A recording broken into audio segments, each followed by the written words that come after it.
What is up, everybody? This is Cedric and we're back to the channel. I know for some of you I might have been absent for way too long, but today we just had the new multiplayer gameplay reveal trailer released for Call of Duty Black Ops 7. I know a lot of people have been feeling a special type of way about Black Ops 7, but I still want to check it out. I haven't really played myself in like the past couple of weeks, to be honest. That's why I haven't really uploaded. I've been doing other stuff, but let's just go ahead and watch the reveal. I know I'm kind of late as I'm recording this. It's been 2 hours since it got uploaded, but I was at the gym and right now I'm eating my protein cinnamon roll that I got, and I'm also having a protein latte, so I'm feeling a little crazy.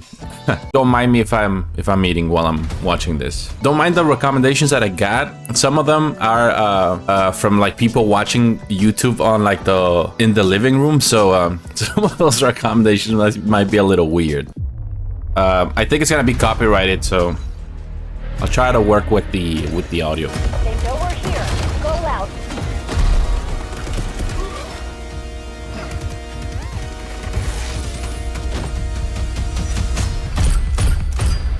It's kind of funny that they're using Fiend for the reveal. I don't know why it's so weird to me, because they usually use like a little more like rock music and stuff.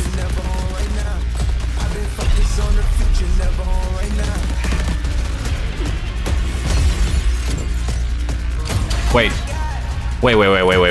What did he use to make that jump? Because like he jumped forward. Okay, I see. I know. I wasn't sure what wall he was using to jump, because I know there's like that hop off of the wall that you can do.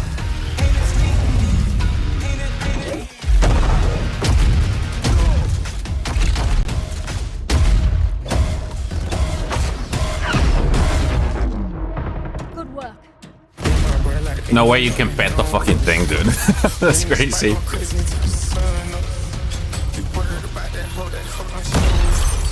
Lethal cluster.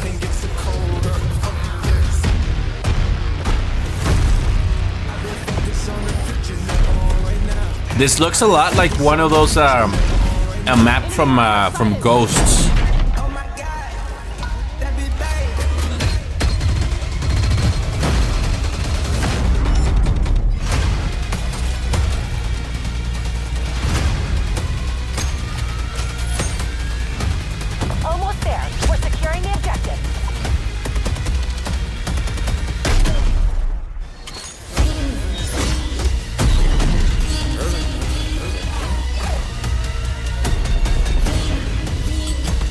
A little gory. I like it. Stay on task.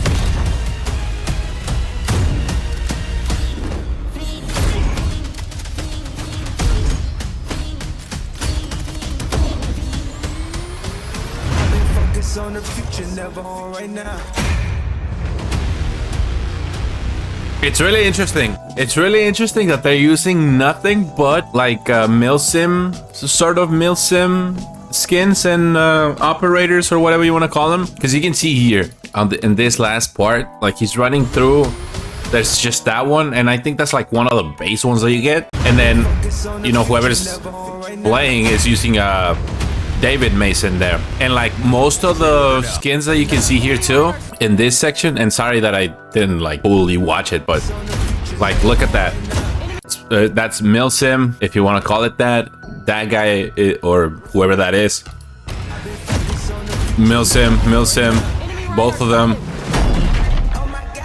And it looks kind of funny because, you know, when they're holding you hostage and like a teammate kills the other person or the enemy, it looks a little weird that like you just basically just stand there and like do nothing for like less than a second, and you can see it there whenever they shoot this enemy, the model just stands there and then starts moving, so it looks a little funny there.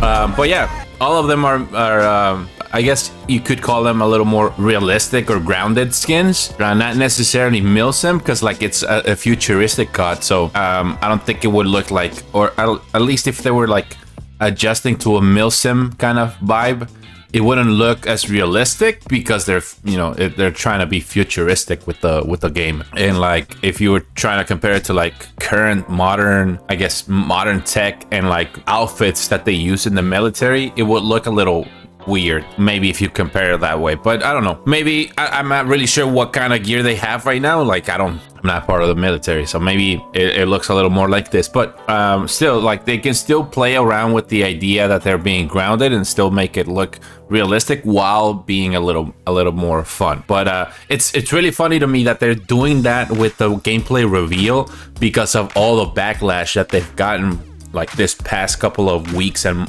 maybe months now about the skins and stuff like that that people have been complaining about, right?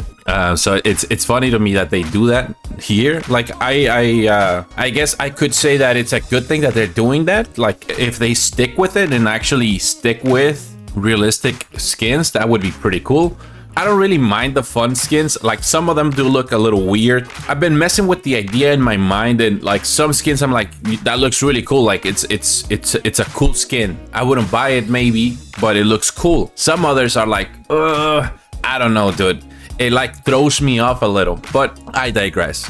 If they stick with it, that'll be kind of crazy because I feel like not many people would buy. Like if they released something like this, right? Like, I don't know, 3 months from now or after the release of the game, someone like a lot of people will probably buy it. But when we're talking Call of Duty numbers, there's millions of players. Let's say that there's like 3 million players playing, and maybe that's a lot of like that's a big number, but let's say that's the number. Maybe only 500,000 people will buy a skin like this because they're more like, oh, I want the game to be realistic, and they tend, like, the more vocal or the more open about their ideas part of the community is a little smaller. It'll probably represent less sales for the company Activision and Microsoft, and the other people will be like, it looks cool, sure, but like I have another skin that kind of resembles that maybe, right?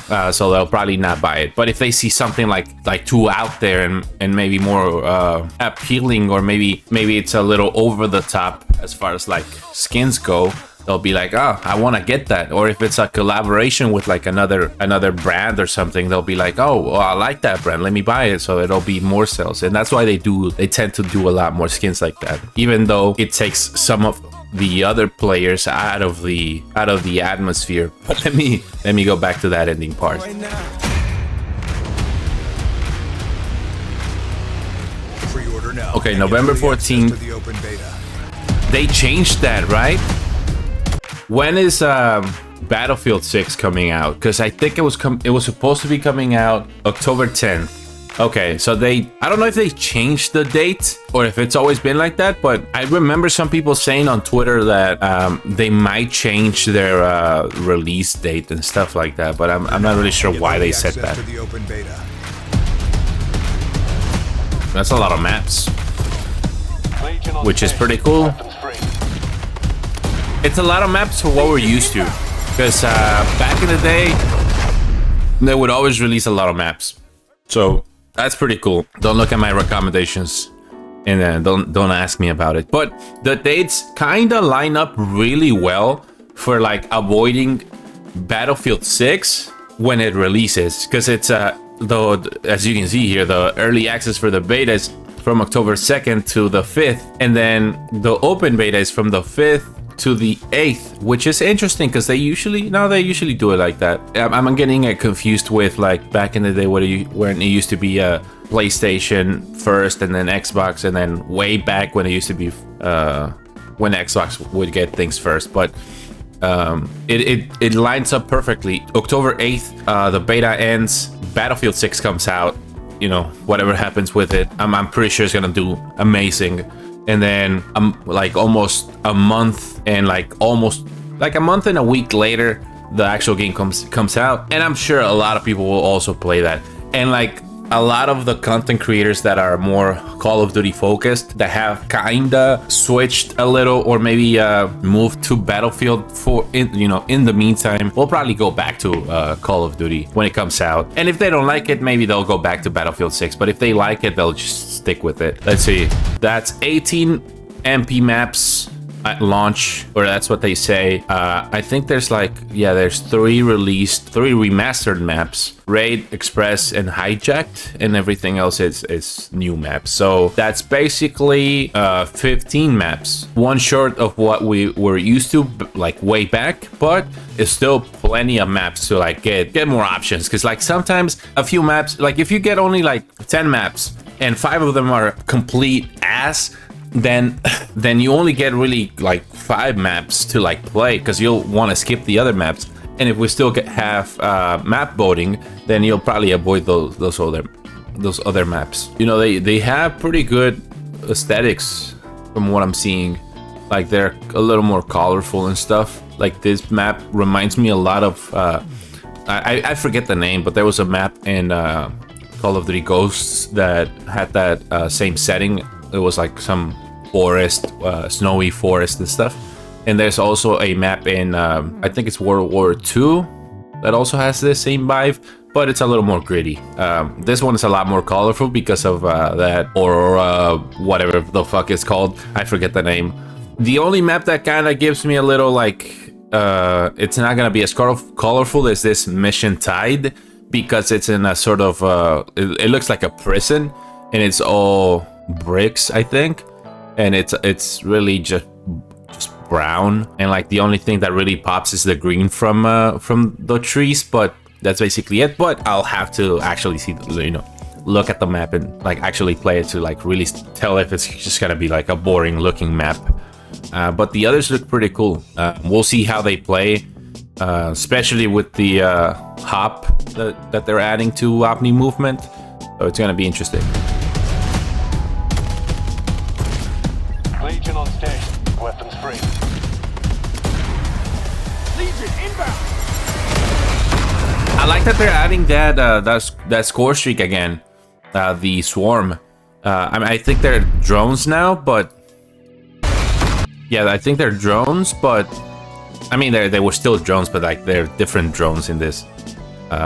In the other one, they were like drones, but like little planes, and these are more like the drones that we currently have. But I like that score streak when I got it. When the other team got it, it was just a nightmare. But I mean, it's pretty cool. It does look like it's a little, because this is hijacked.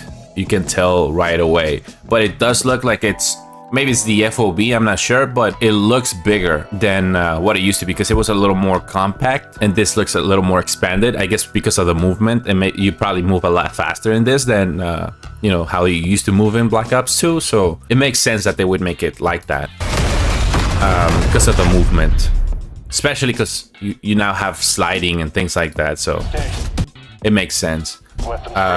I don't know about Raid though. Raid, you don't get that much of a preview of Raid, other than that parking space with a little monument there. I don't know what it's called. I'm not sure what it is here, because it used to be like statue or something, I think, back in the original map. But I mean, it looks good.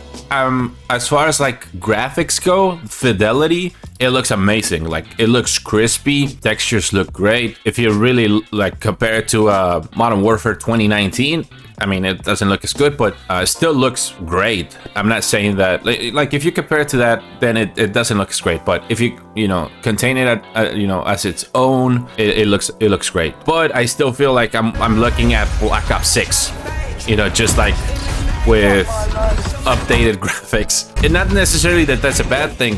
BO6 is a decent game, but like the content that they added so far has been a little lacking, at least for like the past couple of months and the last few seasons.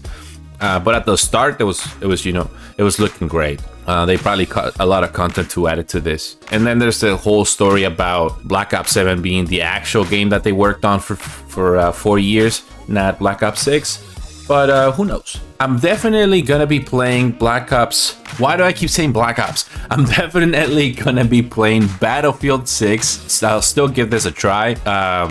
Like, I don't want to make an opinion. I'll think about it more once I play the beta. But all I want to see is how it's gonna compare to Battlefield 6 and like the numbers and how much they sell. I'm pretty sure Battlefield 6 is gonna definitely hit it hard as far as sales go, because like a lot of people don't have the money to, you know, play both.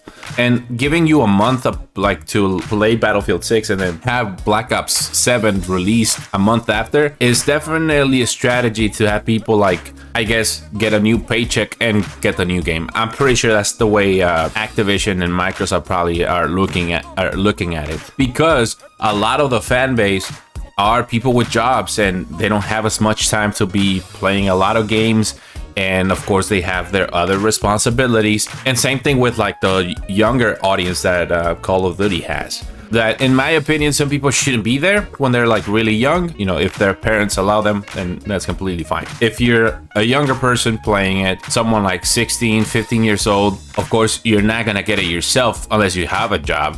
But I'm sure that that's not always the case for everybody. So they'll probably have to ask their parents, and imagine asking for 2 games in the big old 2025 when they're like $70 each, you know, plus tax. It's not gonna be easy. It's not gonna be easy asking your parents for like $130 to buy 2 games. I mean, I'm sure some parents will probably have the money to, you know, get it for their kids and stuff, but still, it's a decision, or it's a thing that the executives have to think about and look at as far as like their numbers go and demographics and things and shit like that. But again, let me know what you think. Are you gonna play this? Are you skeptic? Are you not gonna play it? Are you gonna avoid it completely? I would like to know. Again, thank you for watching. I hope that you enjoyed this video, and if you did, please leave a like and subscribe if you're not. I don't know what else to say other than take care of yourself, drink water, tell your mom you love her, and I'll see you in the next one.